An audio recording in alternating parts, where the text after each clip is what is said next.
número impressiona. A estimativa é que em todo o país existem mais de 30 milhões de cães e gatos abandonados. Para evitar que essa população continue crescendo, a castração é a alternativa mais indicada.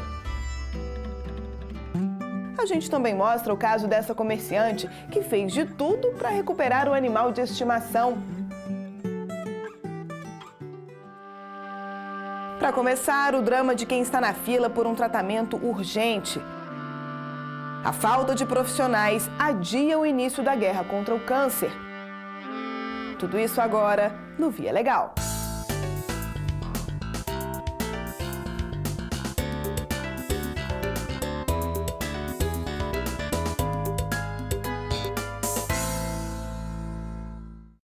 Uma situação desesperadora. A pessoa descobre que tem uma doença grave, sabe que para vencer a batalha pela vida precisa de tratamento urgente, mas simplesmente não consegue atendimento. No Brasil, essa ainda é a realidade de quem recebe o diagnóstico de câncer. Um dos principais hospitais do Rio de Janeiro até tem estrutura, mas faltam profissionais. As lágrimas incontidas foram um primeiro sinal de que havia algo errado com Paloma. O meu olho começou a lacrimejar muito, como se fosse uma conjuntivite. Aí depois de uma semana de conjuntivite, ficou vermelho e eu passava soro, nada. A técnica de enfermagem, que mora em Araruama, na região dos Lagos, lembra que a doença evoluiu muito rápido. Primeiro ela procurou um oftalmologista, mas depois de fazer uma tomografia, teve que ser encaminhada para outro especialista. Deu massa encefálica, desvio de septo, deu sinusite e mais um monte de relatos nessa tomografia. Com isso eu precisava de um otorrino. Levei assim uns 2 meses, quase 3, 2 meses e meio para conseguir achar um otorrino. Quando eu consegui, só tinha um otorrino na cidade, ele pediu 15 dias de antibiótico. Eu me passei esses 15 dias, só que meu rosto começou a inchar muito. Paloma finalmente foi encaminhada para o Hospital Universitário do Fundão e descobriu que, na verdade, estava com um tumor no rosto. Foi quando procurou o Instituto Nacional do Câncer. Ela fez a triagem no dia 3 de janeiro. Eles alegaram que não tinha vaga para cabeça e pescoço, sendo que só tinha vaga para o dia 24 de fevereiro, só a partir de fevereiro. Só que eu não tinha condições físicas de aguentar até fevereiro sem nenhuma medicação, sem começar um tratamento, sem nada. E aí eu decidi procurar a justiça, já saí da triagem procurando a justiça. E nos tribunais, ela conseguiu antecipar a primeira consulta para o dia 10 de janeiro. 1 mês e meio depois, Paloma começou a quimioterapia e, em seguida, a radioterapia. E os médicos assim, não acreditavam que eu pudesse sobreviver, porque o meu rosto ele inchava por dia. Chegou a um limite que o Dr. Frederico falou, ou é tudo ou é nada, você pode ficar hoje nessa cama. Nem a gravidade do caso foi suficiente para que Paloma iniciasse logo o tratamento. Um drama vivido por muitos pacientes com câncer. Na rede pública aqui do Rio de Janeiro, por exemplo, apenas o INCA tem equipamento de radioterapia funcionando. Resultado, do diagnóstico até as primeiras sessões, a espera pode chegar a 3 meses.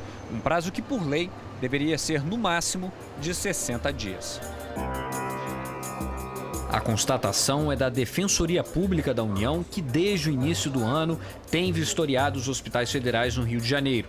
De acordo com esse defensor, 6 mil novos pacientes necessitam de radioterapia por ano no estado. Desse total, só 1.200 são atendidos no prazo previsto pela legislação. Uma minoria que já começa o tratamento no Instituto Nacional do Câncer.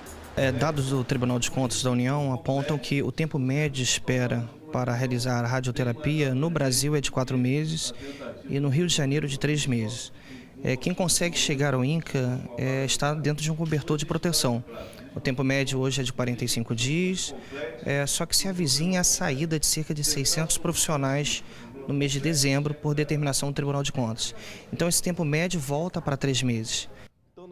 O diretor do INCA explica que hoje a radioterapia já funciona abaixo da capacidade por falta de profissionais.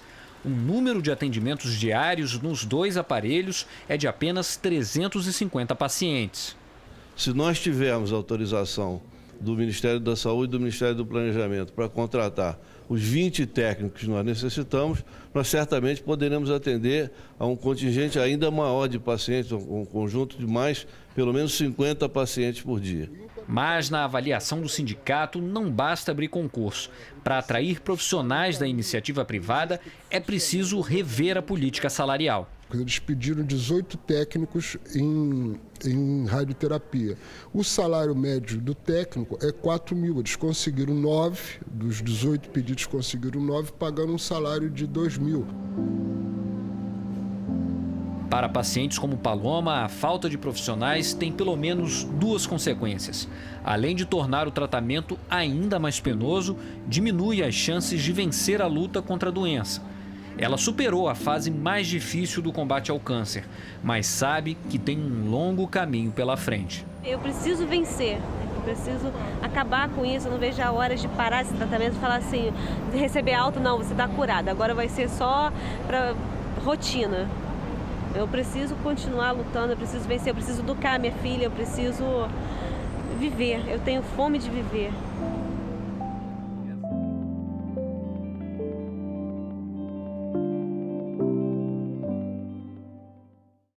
A história que você vê agora não deixa dúvidas. Muitas vezes, basta vontade política para que questões complexas sejam resolvidas. Um acordo firmado em São Paulo vai garantir moradia a quase 2.000 famílias.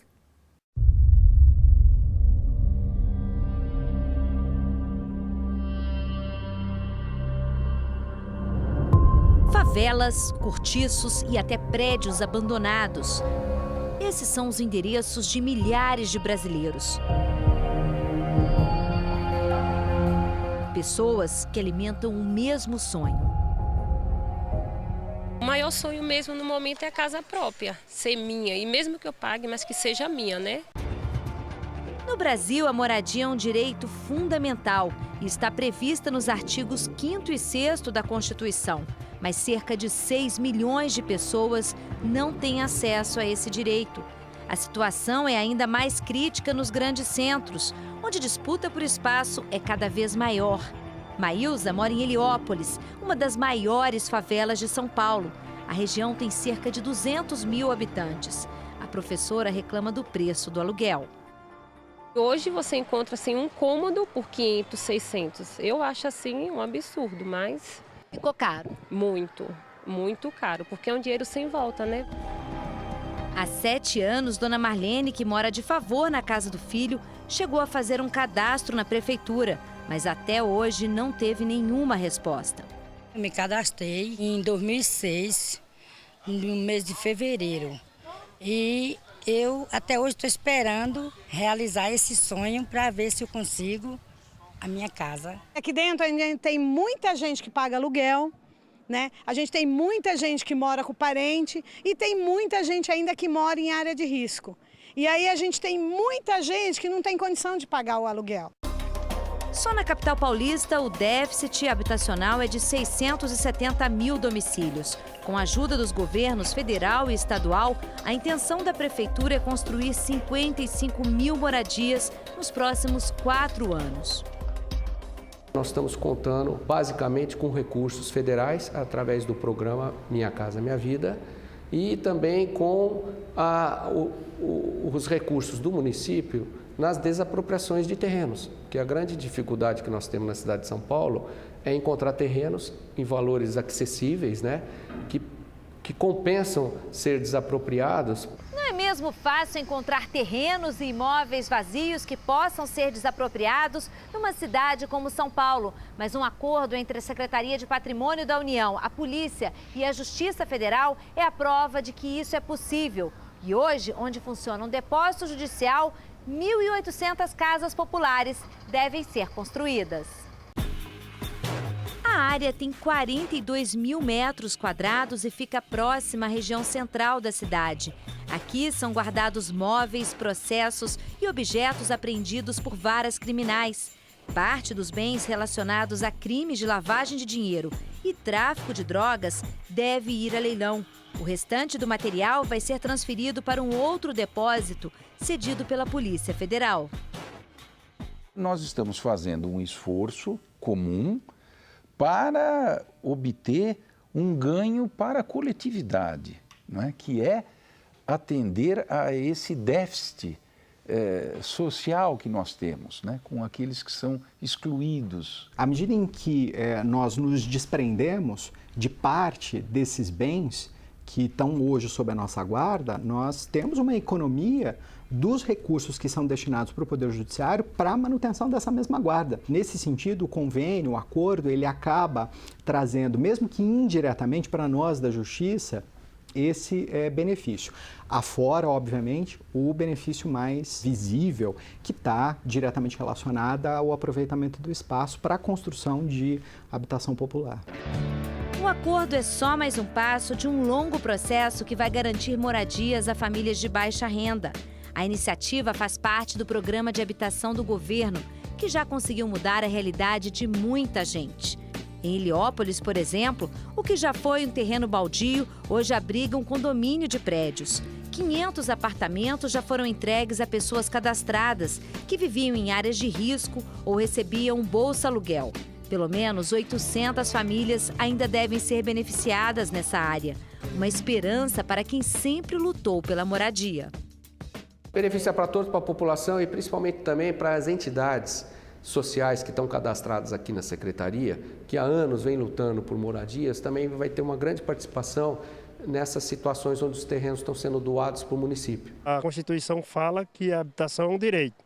Se é um direito, nós temos que lutar por esse direito. Essas áreas que estão ociosas, essas horas que estão paradas, é necessário passar para a moradia e que seja uma moradia digna. E que venha essa moradia de um jeito que tenha área de lazer, né, e que seja bonito como esses locais aqui, né, que dê dignidade para o nosso povo.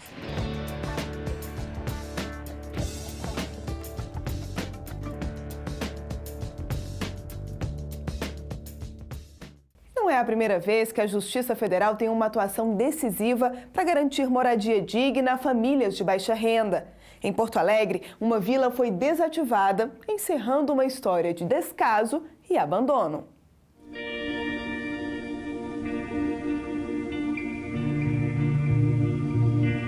Durante anos, 181 famílias viveram nessa área, no centro da cidade.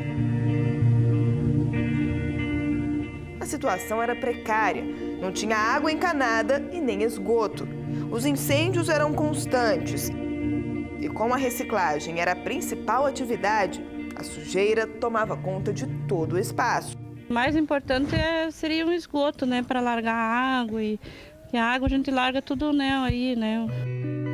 Mudar a realidade dessas famílias só foi possível a partir de uma parceria entre a Justiça, a Receita Federal e a Prefeitura.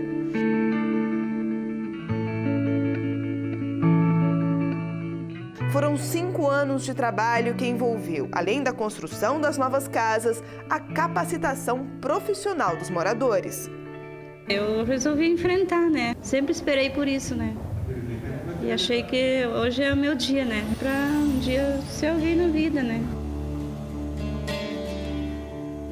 Apesar da oportunidade de começar uma vida nova, parte dos moradores resistiu à mudança. O medo era perder a fonte de renda. Onde é que eles vão achar mercadoria? Não tem onde buscar papel. Aqui não, aqui sai com o carrinho na esquina, vem carregado, estão com dinheiro no bolso. E lá não tem isso aí.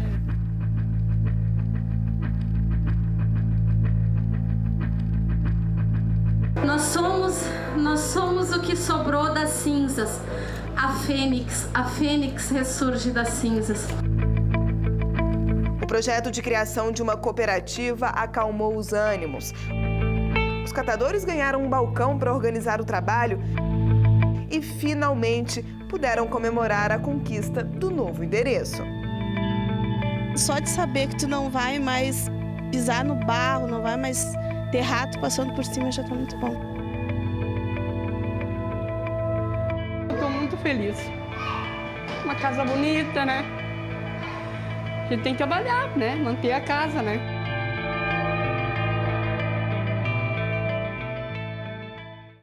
importância dos conselhos de classe é reconhecida e a atuação desses órgãos prevista em lei. Mas há limites para o exercício da fiscalização. Em Santa Catarina, 2 veterinárias precisaram recorrer à justiça para não serem impedidas de realizar um trabalho voluntário.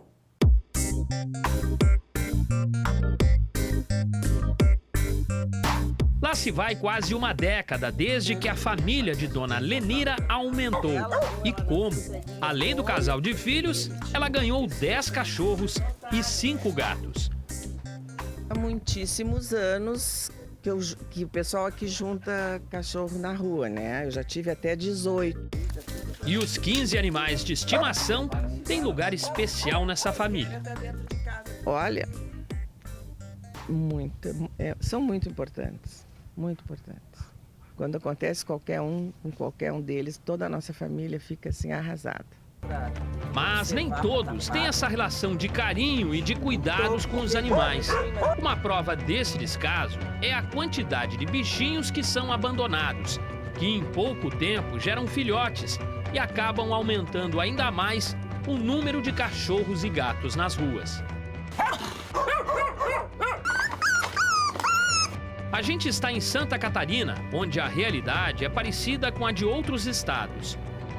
Aqui na comunidade de Frei Damião, que fica no município de Palhoça, a 15 quilômetros de Florianópolis, é possível encontrar muitos animais que vivem abandonados. Boa parte deles passa o dia em meio a esse lixão. Só no último ano, associações e ONGs protetoras de animais castraram pelo menos 500 bichinhos como esses. A esterilização é apontada como a forma mais eficiente de controle dessas populações. Como se trata de uma questão de saúde pública, as cirurgias devem ser autorizadas pela vigilância sanitária. Dona Jane faz parte de uma ONG que atua em campanhas desse tipo. A única forma ética de a gente controlar o nascimento de animais é através da castração. Não existe lares para todos que nascem, não tem mais casas para tantos. E uma cadela gera 47 mil descendentes, para você ter uma noção. Então, assim, a única forma é a gente castrar. E a gente depende dos veterinários para castrarem, as ONGs dependem disso. Até as prefeituras, se quiserem fazer uma política pública de controle de natalidade, depende de veterinários que atuem nessa área. O procedimento, tanto em cães quanto em gatos, é simples e rápido. Cerca de 7 minutos para a fêmea e nem um minutinho, chega nem 60 segundos no macho. Um corte bem pequeno, é usada a técnica do gancho, né? Uma técnica minimamente invasiva.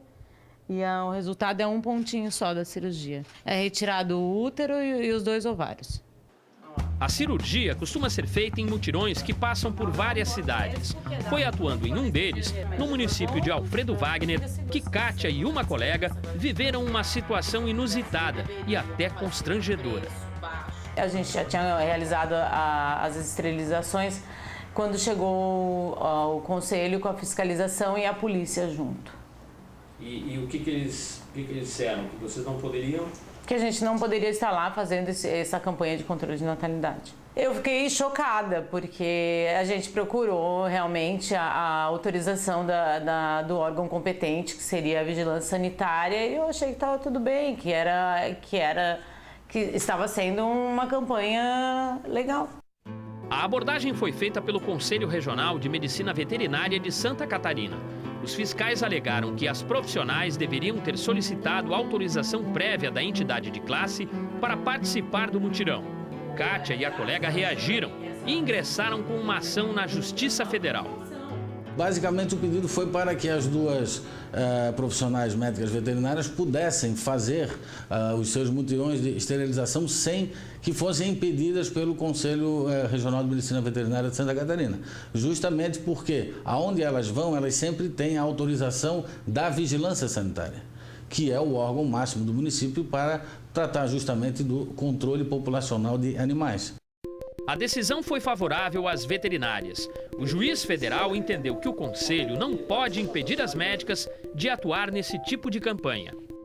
O fator determinante foi a demonstração de que o ato praticado pelo Conselho Regional de Medicina Veterinária de Santa Catarina é abusivo e ilegal. A Constituição, ela estabelece como exigências para o exercício profissional A regra é a liberdade do exercício profissional. As exceções têm que estar expressamente previstas em lei.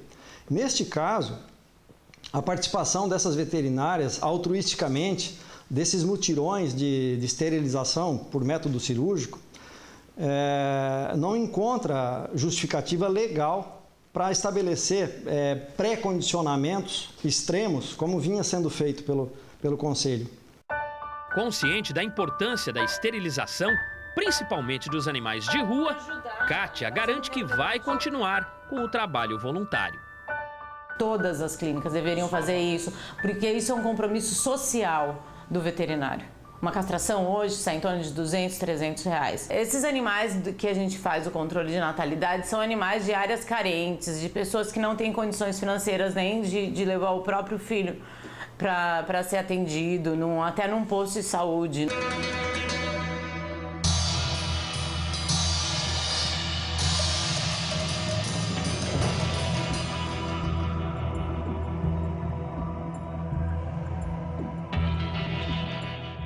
A intenção era proteger e evitar maus tratos. Mas, na prática, uma ação do IBAMA em Pernambuco acabou revelando deficiências graves na estrutura do órgão ambiental. Um papagaio apreendido pelos fiscais acabou morrendo no centro de recuperação mantido pelo Estado. A lembrança do papagaio está em todos os cantos da casa, em especial no terraço onde ele dormia. Foi assim durante 8 anos, por isso Dona Gedália não passa um dia sequer sem lembrar do bichinho. Quando eu entrava, ele fazia: vovó, vem cá, vovó. A comerciante que mora na zona norte do Recife conta que foi no quintal da casa que ela encontrou o Meu Lourinho. Foi assim que ela batizou o papagaio. A ave deixou de fazer parte da família quando foi apreendida por agentes da Companhia de Policiamento do Meio Ambiente. De acordo com a legislação ambiental, só é permitido manter em casa um papagaio ou outro animal da fauna brasileira quando ele tiver nascido em um criadouro registrado no IBAMA. Também é preciso ter nota fiscal que deve ser emitida pelo vendedor. A pena para quem for flagrado com um animal silvestre irregular é de prisão e multa, que pode variar de R$500 a R$5.000.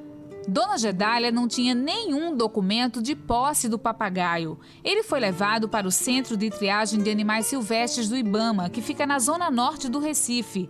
Quando ficou sabendo da apreensão, Dona Gedália não pensou 2 vezes. Foi correndo até o local para tentar recuperar o bichinho, mas a estratégia não deu certo. Ela conta que na sede do IBAMA chegou a ser desrespeitada por um dos funcionários. A senhora tem vergonha na cara. Como é que a senhora cria? A senhora não tem ordem de criar. A senhora não tem vergonha na sua cara e com isso me ofendeu, eu desmaiei.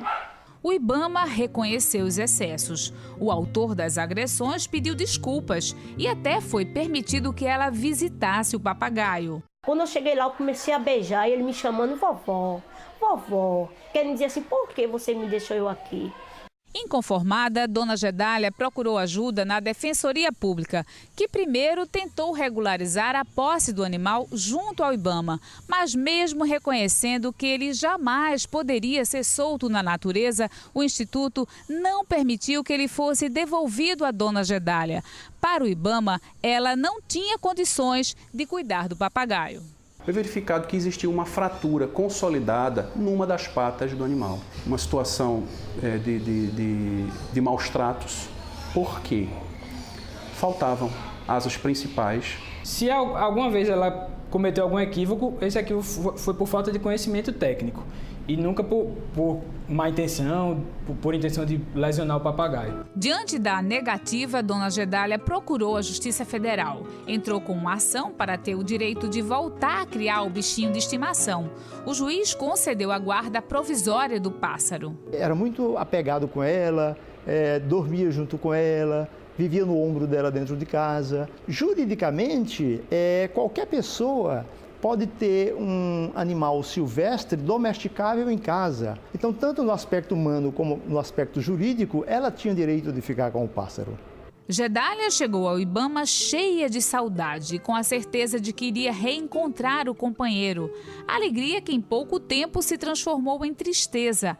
A comerciante descobriu que o papagaio havia morrido. Quando a gente chegou lá, se você visse que arrudeio. Quem não tinha palavra para dar a gente que o louro já estava morto, linda. O mais grave é que a morte foi registrada antes mesmo da primeira resposta do Ibama, ou seja, todo o caminho percorrido por ela nos tribunais foi em vão. Pelo volume de animais que ingressam aqui no Ibama, pelo volume de documentos, esse tipo de coisa pode acontecer. Foi uma situação vergonhosa para o Ibama, eu acho, né? E quando viu, o papagaio estava morto. As explicações para a morte do animal são divergentes. O laudo aponta a infecção bacteriana agravada por estresse. Para o Ibama, uma consequência dos maus tratos. Já para a dona Gedália, o lourinho morreu foi de tristeza. O bichinho passou 8 anos comigo. Deveria o quê? Morrer. Ele não devia chegar a 8 anos, não. Devia morrer. Quando ele passou lá 4 meses, ele morreu. A Defensoria Pública já avisou que vai entrar com um novo processo na Justiça Federal. Desta vez, vai pedir uma reparação por todos os danos causados pelo Ibama. Para que o Ibama seja condenado a indenizar dona Gedália pelos danos morais que causou a ela diante de toda essa situação. Foi neste centro para animais silvestres que o papagaio de dona Gedália ficou durante 4 meses. Aqui sobra improviso e faltam condições para abrigar os animais que sofreram maus tratos. Papagaios, araras e outros pássaros dividem gaiolas apertadas. Répteis e mamíferos quase não conseguem se mexer. O próprio Ibama reconhece que o local está longe do ideal. Há anos, o Ibama vem negociando com os demais órgãos da federação, os demais entes da federação, o Estado e o município em Recife. Só falta implorar para o Estado de Pernambuco e para o município ajudarem de alguma forma. E essa ajuda é simples, era obter uma área para instalar os setas. Recurso financeiro, o Ibama disponibilizou por 2 vezes. Esse recurso voltou para Brasília.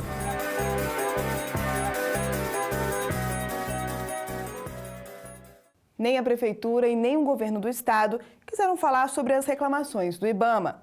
E você pode ver outras histórias de pessoas que insistem em tratar animais silvestres como bichos de estimação, acessando nossos canais na internet.